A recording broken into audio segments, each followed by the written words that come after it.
Uttarakhand express में आप सभी का बहुत स्वागत है। आपके साथ मैं हूं नलिनी पांडे। खबरों की शुरुआत करेंगे। पूरे उत्तराखंड में मानसून खूब बरस रहा है और अभी बारिश से राहत मिलने वाली नहीं है। मौसम विज्ञान केंद्र ने एक बार फिर से कुमाऊं मंडल में भारी बारिश की चेतावनी जारी की है और 5 और 6 जुलाई को कुमाऊं मंडल के सभी जिलों के लिए एक बार फिर से रेड अलर्ट जारी किया गया है, यानी कि 2 दिन भारी से अति भारी बारिश की आशंका जताई गई है। 5 और 6 जुलाई को गढ़वाल मंडल के सभी जिलों के लिए ऑरेंज अलर्ट जारी किया गया है।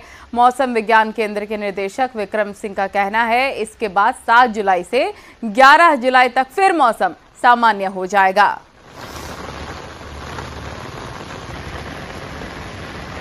तो लगातार जो बारिश की एक्टिविटी वो ठीक ठाक मिल रही है और आगे 2 दिन अच्छी एक्टिविटी है, विशेषकर कुमाऊं रीजन में ज़्यादा है तो वहाँ पर रेड में रखा है। इसके साथ जो गढ़वाल की डिस्ट्रिक्ट है, देहरादून है, टेरी पौड़ी है, इनको ऑरेंज में रखा गया है कल और परसों के लिए।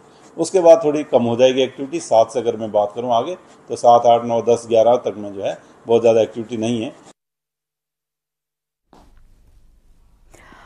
और देहरादून में दोपहर के बाद जबरदस्त बारिश हुई है और कुछ देर की ही बारिश में पूरा शहर डूबता नजर आया।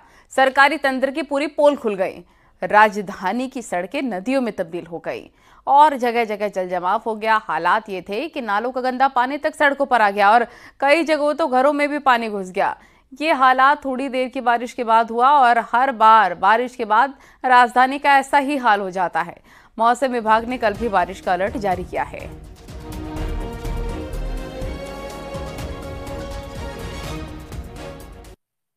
देहरादून में अगर बारिश शुरू होती तो उसके क्या हाल होते हैं आप देख सकते हैं कि स्मार्ट सिटी देहरादून में इस तरीके की घटनाएं आप देख सकते हैं। अभी हम देहरादून के रिस्पना पुल के नजदीक खड़े हैं। आप देख सकते हैं कि किस तरीके के रोड ड्रेनेज सिस्टम सही न होने के कारण पूरी नदियों में तब्दील हो गई। हमारे से कुछ लोग भी पानी भर गया, पानी में बाइक भी डूब गई, बंद हो गई। हाँ, बस दिक्कतें काफी है यहाँ पे। हाँ, बहुत हर बार दिक्कतें हैं। ये तो हर साल का है। क्या हुआ? नहीं हो गई अब हो गई? बीच में पानी ज्यादा है, पानी ज्यादा है, बहुत ज्यादा पानी है। से दिक्कत हो गई। बहुत ज्यादा। क्या क्या आया, क्या क्या दिक्कत हुई अभी? गाड़ी पानी में पूरी बह गई। पूरी बह गई। तो नालियाँ किसके लिए बना रखी है जब पानी सड़क पे ही आना है? तो पानी बहुत ज्यादा हो रहा है। उस साइड मेरी गाड़ी 2 बार रास्ते में चलते चलते रुक गई और घुटनों तक पानी आ रहा है। बहुत मुश्किल हो रहा है घर जाना। मैं तो आगे रुक चुकी हूँ, आगे का रास्ता मुझे पता नहीं कहाँ से जाना है, कैसे जाना है। अभी वेट कर रही हूँ बारिश रुकने का। बावजूद इसके आप देख सकते हैं कि किस तरीके के हालात अभी यहाँ पे बने हैं। कैमरा सहयोगी संदीप के साथ में सत्येंद्र बर्तवाल, न्यूज 18 देहरादून। देहरादून से खबर। यहां पर रॉबर्ट्स केव में अचानक से पानी आने से पर्यटक फंस गए, जिसके बाद पुलिस, फायर ब्रिगेड और एसडीआरएफ की टीम मौके पर पहुंची। बमुश्किल पर्यटकों को गुच्चू पानी से बाहर निकाला है। करीब 12 से ज्यादा पर्यटक तेज बहाव के कारण फंस गए और काफी देर की मशक्कत के बाद सभी को सकुशल निकाल लिया गया है। ये देखिए तस्वीरें। मुसीबतें बढ़ती हुई नजर आई। ज्यादा तेज बारिश हुई तो लोग भी वहां पर फंस गए। रॉबर्ट्स केव से पर्यटकों को कैसे बचाया गया है ये देखिए। बहुत तेज बहाव है, जरा सी चूक और एक बड़ा हादसा हो सकता है, लेकिन रस्सी के सहारे रेस्क्यू किया गया है, लोगों को बचाया गया है। बमुश्किल गुच्चू पानी से सभी को निकाला गया।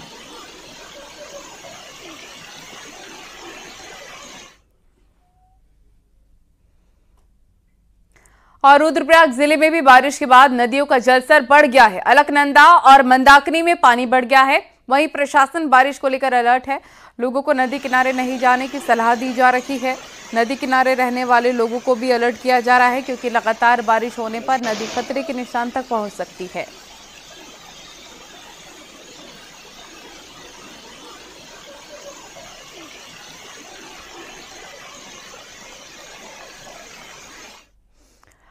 पहाड़ों में बारिश के कारण नदी नाले उफान पर हैं और इसी बारिश के बीच हल्द्वानी के कलसिया नाले के तेज बहाव में एक गाय कूद गई।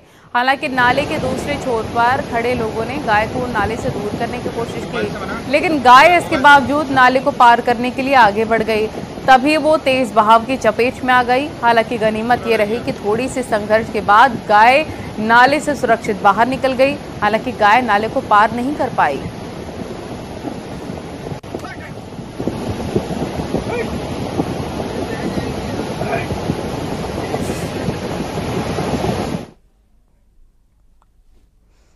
हल्द्वानी और उसके आसपास के कुछ नाले जैसे हर बरसात मौत को दावत देने लग जाते हैं, लेकिन इसके बावजूद इन नालों पर सरकार पुल नहीं बना रही है। देखिए रिपोर्ट।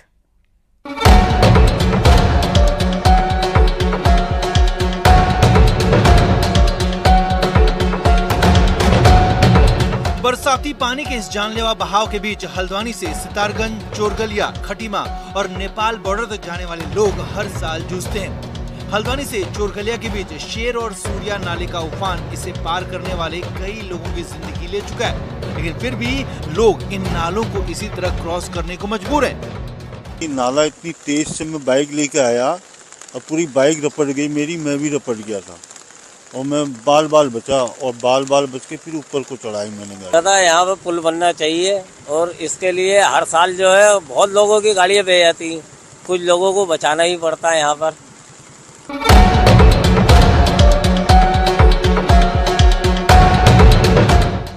हालांकि इन सब के बीच पुलिस की ड्यूटी इन नालों के बीच 24 घंटे की है ताकि किसी की जान न जाए। कुछ देर में जैसे पानी का बहाव देखते हैं इसको हम बंद कर देंगे दोनों ओर से, और हमारे डीसीआर और हमारा जो कंट्रोल रूम है वहाँ से हमने अवगत करा दिया है। जैसे ही जरूरत पड़ेगी तो हम पूरा ट्रैफिक कुंवरपुर या हल्द्वानी से वहाँ डाइवर्ट कराएंगे और बाकी इधर हम चोरगलिया थाने से ही वापस कर देंगे बैरियर लगा के सारे वाहनों। जाहिर है पुलिस तो अपना काम कर रही है, लेकिन हुक्मरान अपना काम नहीं कर रहे, जिन्हें इन जानलेवा पुल बनाकर काम करना है। हल्द्वानी से न्यूज़ 18 के लिए शैलेंद्र नेगी की रिपोर्ट।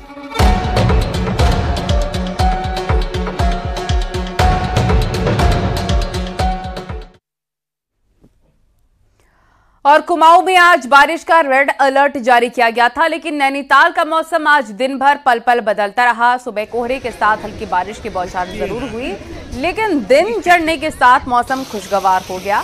शहर में धूप खिलने से पर्यटकों ने भी सुहाने मौसम का लुत्फ उठाया, तो नैनी झील में बोटिंग के साथ जमकर खरीदारी भी की है। उम्मीदों से परे मिले मौसम के बाद पर्यटक काफी खुश नजर आए, तो कारोबार भी काफी बेहतर हुआ है। मैं दिल्ली से आई हूँ और मैंने बिल्कुल एक्सपेक्ट नहीं किया था कि यहाँ धूप मिलेगी, क्योंकि मम्मी वेदर फोरकास्ट चेक कर रही थी तो उसमें रेन और थंडर स्टॉर्म यही दिखा रहा था। बट यहाँ के धूप मिली और बोटिंग करके तो मुझे बहुत अच्छा लगा। फोटोग्राफ्स भी बहुत अच्छा है। और बहुत कल रात को बहुत ज़्यादा बारिश भी आई थी, और जबकि आज देखे तो मौसम अच्छा मौसम है, घूमने लायक हम घूमने आए हैं, उस हिसाब से बहुत ही अच्छा वेदर है। और ऋषिकेश में लगने वाले जाम से निजात दिलाने के लिए एलिवेटेड रोड और टनल बनाने का ऐलान कर दिया गया है। केंद्रीय परिवहन राज्य मंत्री अजय टमटा आज ऋषिकेश पहुंचे और यहां पर उन्होंने कहा कि जाम से निजात दिलाने के लिए नेपाली फार्म से ढालवाला तक पहले फेज में एलिवेटेड रोड बनाई जाएगी और दूसरे फेज में ढालवाला से ब्रह्मपुरी तक टनल बाईपास बनाया जाएगा। टमटा ने बताया केंद्र सरकार ने इस प्रोजेक्ट को मंजूरी दे दी है। पहले चरण में करीब 1500 करोड़ से एलिवेटेड रोड बनेंगे, वहीं दूसरे चरण में 700 करोड़ की लागत से 5 टनल बनाई जाएंगी। इससे स्थानीय लोगों के साथ साथ चारधाम यात्री और पर्यटकों को काफी राहत मिलने वाली है।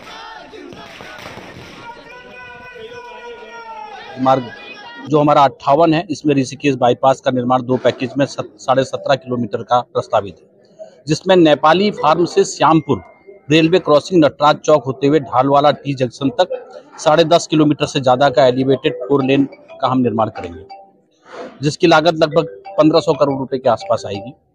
और ऐसे ही ढालवाला टी जंक्शन के ब्रह्मपुरी तक कुल 7.5 किलोमीटर, जिसमें 5 टनल भी हम बनाएंगे। अयोध्या, काशी, उज्जैन के बाद अब हरिद्वार ऋषिकेश गंगा कॉरिडोर पर भी काम शुरू हो गया है और इसके लिए बाकायदा हरिद्वार ऋषिकेश पुनर्विकास कंपनी का गठन किया गया है। कॉरिडोर के तहत इन दिनों डिटेल सर्वे के साथ ही व्यापारियों से भी बातचीत की जा रही है। हरिद्वार के देवपुरा से लेकर भूपतवाला, दूधाधारी चौक और हर की पैड़ी के आसपास के एरिया के साथ साथ कनखल का एक बड़ा हिस्सा इसमें शामिल किया गया है। ऋषिकेश में रेलवे स्टेशन से लेकर तपोवन और त्रिवेणी घाट के आसपास के पूरे इलाके में भी कॉरिडोर के दायरे में होंगे। कंपनी 22 जुलाई को कंजिक्यूटिव कमेटी के सामने कॉरिडोर लेकर प्रेजेंटेशन देगी और पूरे कॉरिडोर पर करीब 5000 करोड़ का खर्चा आएगा। दोनों कंसल्टेंट्स अपना काम कर रहे हैं और स्टेक होल्डर्स कंसल्टेशन भी चल रहे हैं, सर्वे वर्क भी चल रहे हैं। अभी एग्जीक्यूटिव कमेटी के सामने प्रेजेंटेशन 22 तारीख को हम लोग करेंगे। वित्त की व्यवस्था की भी डिफिकल्टी होती है, उसके अलावा एग्जीक्यूशन में भी प्रैक्टिकल डिफिकल्टीज आते हैं, तो ये फेसेस में किए जाएंगे और पहले फेसेस में हाई इम्पैक्ट और लो डिस्टर्बेंस वाले जो प्रोग्राम्स हैं उसको लिए जाएंगे। और सीएम पुष्कर सिंह धामी ने आज शिक्षा विभाग की समीक्षा बैठक की है, जिसमें हफ्ते में एक दिन बैग फ्री डे मनाने पर जोर दिया। साथ ही सीएम धामी ने नैतिकता आधारित शिक्षा देने की भी बात कही है। मुख्यमंत्री ने लड़कियों की शिक्षा पर जोर देते हुए गर्ल्स हॉस्टल को बढ़ावा देने की बात कही। इसके साथ ही सीएम धामी ने ट्रांसफर को लेकर नियम और सरल करने की भी बात कही। सीएम धामी ने मेधावी छात्रों को भ्रमण कराने की भी बात कही। सीएम ने कहा कि टेक्निकल छात्रों को ज्यादा से ज्यादा कैंपस प्लेसमेंट मिले, ये प्राथमिकता होनी चाहिए।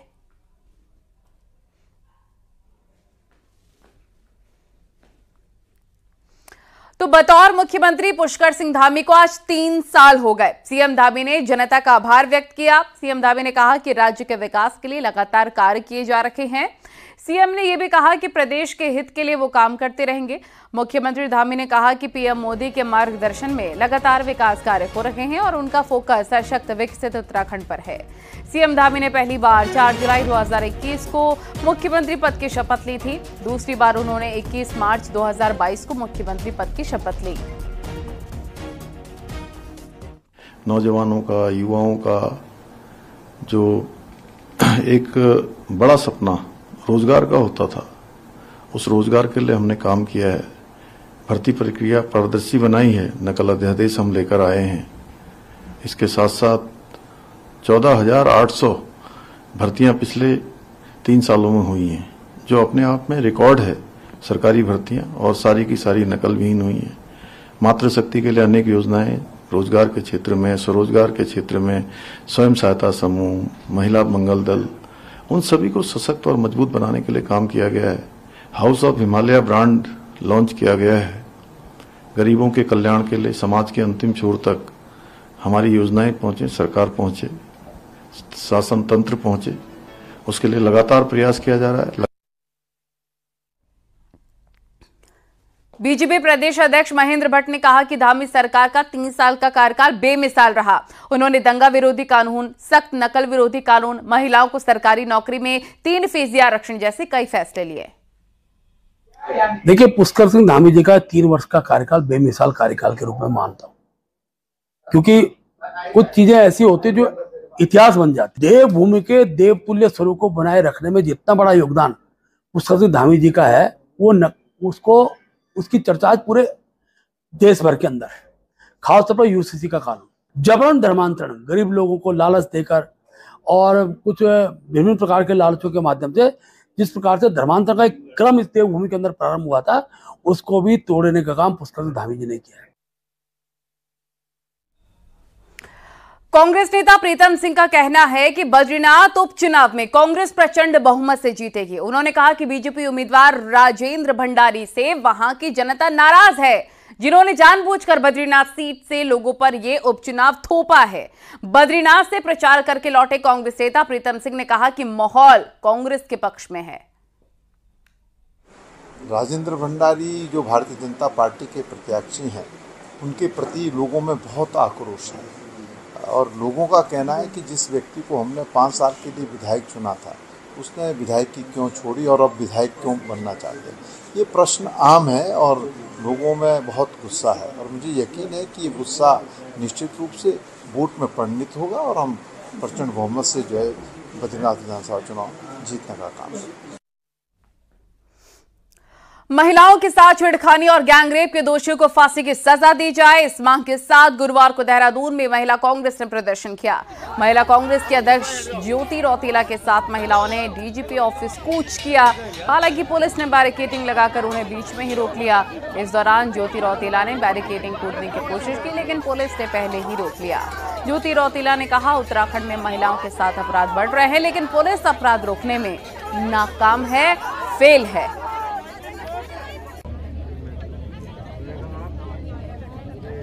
न शासन न प्रशासन दोनों ही काम नहीं कर पा रहे। ये जो बलात्कारी हैं, हमारी मांग है, लगातार हम इस मांग को कर रहे हैं कि आप एक एग्जाम्पल सेट करिए। जो लोग बलात्कार जैसी घटनाओं में शामिल हैं, उन लोगों को तुरंत उन पे एक्शन होके उनके ऊपर फांसी की सजा होनी चाहिए। और पिथौरागढ़ में पीड़ित पर ही कार्रवाई करने का एक हैरानी भरा मामला सामने आया। यहां पर जिला पंचायत में तैनात इंजीनियर अनिल जोशी की शिकायत पर भले पुलिस और शासन ने महीनों तक कोई एक्शन न लिया हो, लेकिन जिला पंचायत अध्यक्ष की शिकायत पर पंचायती राज सचिव ने इंजीनियर अनिल जोशी को ही सस्पेंड कर दिया। शासन से हुई इस एक तरफा कार्रवाई से इंजीनियर संघ काफी नाराज हैं। संघ ने न्याय नहीं मिलने पर कार्रवाई बहिष्कार का ऐलान किया। संघ का कहना है कि किसी भी शिकायत पर पक्ष रखने का मौका दिया जाता है, लेकिन यहां एक तरफा कार्रवाई की गई है। असल में यह विवाद तब शुरू हुआ था जब जिला पंचायत अध्यक्ष के पति वीरेंद्र बोहरा ने इंजीनियर अनिल जोशी को मोबाइल पर धमकी देने के साथ गाली गलौज की थी, जिसका ऑडियो भी वायरल हुआ था। इस घटना के बाद अनिल जोशी ने वीरेंद्र बोहरा के खिलाफ रिपोर्ट दर्ज कराई थी, लेकिन बोहरा के खिलाफ तो कोई कार्रवाई नहीं हुई, जबकि अब सचिव पंचायत राज जैसी सेमवाल ने पीड़ित को ही निलंबित कर दिया है।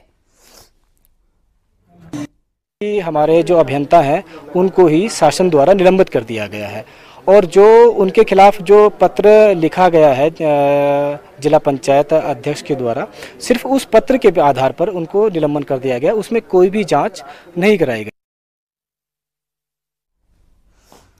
और ऋषिकेश कर्णप्रयाग रेल लाइन के तहत पौड़ी के रामपुर में बन रही टनल का काम ग्रामीणों ने रुकवा दिया है और प्रदर्शन किया है। इस दौरान टनल के अंदर काम कर रहे करीब 8 मजदूर टनल में ही फंसे रहे। हालांकि कोई अनहोनी इस दौरान हुई नहीं।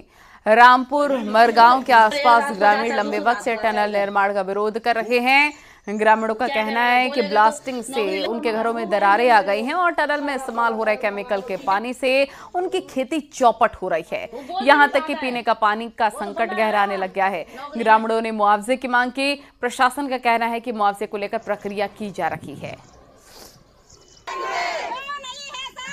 हमारे यहाँ गांव में रहने के लिए एक मकान तो हमारे क्षतिग्रस्त हो गए, पूरे रोडों की पूरे हाल हो रखे हैं ना। हमारे यहाँ कुछ काम हो रहा है, प्रशासन हमारे सुन रहे हैं, तो हमारी यही है कि सर हम यही रहेंगे, धरने पे रहेंगे हम। उसमें 1.5-2 किलोमीटर आगे टनल जा चुकी है, तो 1.5-2 किलोमीटर जब टनल जाती है तो जगह जगह से पानी का रिसाव होता है, और अगर हम उस पानी को डिवाटरिंग नहीं करेंगे तो वो पानी वहां जमा होगा, टनल को डैमेज करेगा। उसमें जो जिन हाउस में क्रैक आया हुआ है उनकी कुछ डिमांड्स हैं। पीडब्ल्यूडी ने बताया है कि उनका ये सर्वे कर रहे हैं और नेक्स्ट 15 डेज में पूरा सर्वे करके दे देंगे, उसके बाद नियमानुसार उस पर कार्रवाई कर दी जाएगी। और अब आपको दिखाते हैं पहाड़ टॉप 10 न्यूज। बागेश्वर में रोडवेज की बस बेकाबू होकर सड़क किनारे घुस गई। बस में उस वक्त 25 सवारियां थी, जो सभी सेफ हैं। इस खस्ताहाल बस की वजह से हादसा बताया जा रहा है। गढ़वाल के तत्कालीन निदेशक महावीर बिष्ट पर कानूनी कार्रवाई के लिए राज्य सरकार ने हाईकोर्ट से 10 दिन का वक्त लिया। हरिद्वार गैंगरेप पर सवाल पूछा तो सांसद त्रिवेंद्र सिंह रावत ने 30 साल पुरानी घटना याद दिलाई, जिस पर महिला कांग्रेस ने त्रिवेंद्र रावत के खिलाफ प्रदर्शन किया। उत्तरकाशी के बड़कोट में पंपिंग योजना की स्वीकृति की मांग को लेकर लोग कई दिनों से प्रदर्शन कर रहे हैं। अब एक संत केशव गिरी महाराज भूख हड़ताल पर बैठ गए हैं। विकास नगर में युवक की आंख फोड़ने वाले ठेली वालों को गिरफ्तारी नहीं होने पर नाराज लोगों ने वेरिफिकेशन की मांग पर प्रदर्शन किया। मंगलौर उपचुनाव के लिए सीएम धामी और जयंत चौधरी लिभेड़ी में जनसभा करेंगे, जिसकी तैयारियां जोरों पर। हरिद्वार के बहादुरपुर में जमीन के विवाद में हुई हत्या के 2 आरोपी भाइयों को पुलिस ने गिरफ्तार किया। रुद्रप्रयाग के तिलवाड़ा में नेपाली मूल के युवक को अवैध शराब के साथ गिरफ्तार किया गया। उत्तराखंड आपदा प्रबंधन सलाहकार समिति के उपाध्यक्ष विनय रोहेला ने अल्मोड़ा में मानसून की तैयारियों की समीक्षा की।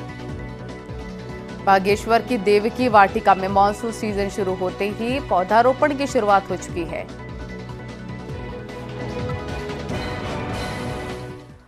सीएम पुष्कर सिंह धामी ने महान दार्शनिक और समाज सुधारक स्वामी विवेकानंद की पुण्यतिथि के अवसर पर मुख्यमंत्री आवास में उनके चित्र पर श्रद्धा सुमन अर्पित कर श्रद्धांजलि दी है।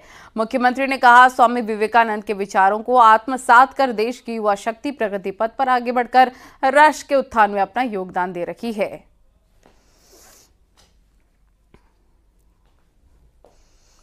और सोशल मीडिया में एक दिलचस्प वीडियो शेयर हो रहा है। वीडियो मसूरी के पास भद्रराज मंदिर का बताया जा रहा है, जहां पर एक शख्स मंदिर प्रांगण से जूते चप्पल फेंकता हुआ नजर आ रहा है। दरअसल भद्रराज मंदिर की काफी मान्यता है और यहाँ श्रद्धालुओं के अलावा बड़ी संख्या में युवा भी आते हैं, जो अपने जूते चप्पल अक्सर मंदिर प्रांगण में ले जाते हैं। वीडियो को इंस्टाग्राम यूजर सूरज डोगरा ने शेयर किया है। दावा किया जा रहा है कि बार बार कहने पर भी जब आने वालों ने अपने जूते चप्पल बाहर नहीं उतारे तो उनको फेंक दिया गया।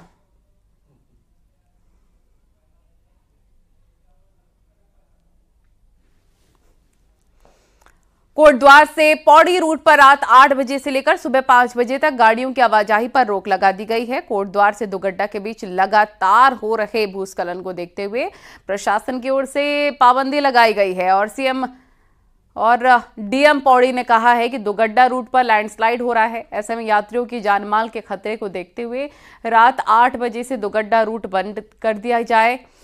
इसके लिए सिद्धबली मंदिर के पास बैरिकेडिंग लगा दी जाए। साथ ही दूसरी ओर दुगड्डा चेक पोस्ट पर भी गाड़ियों को रोक दिया जाएगा।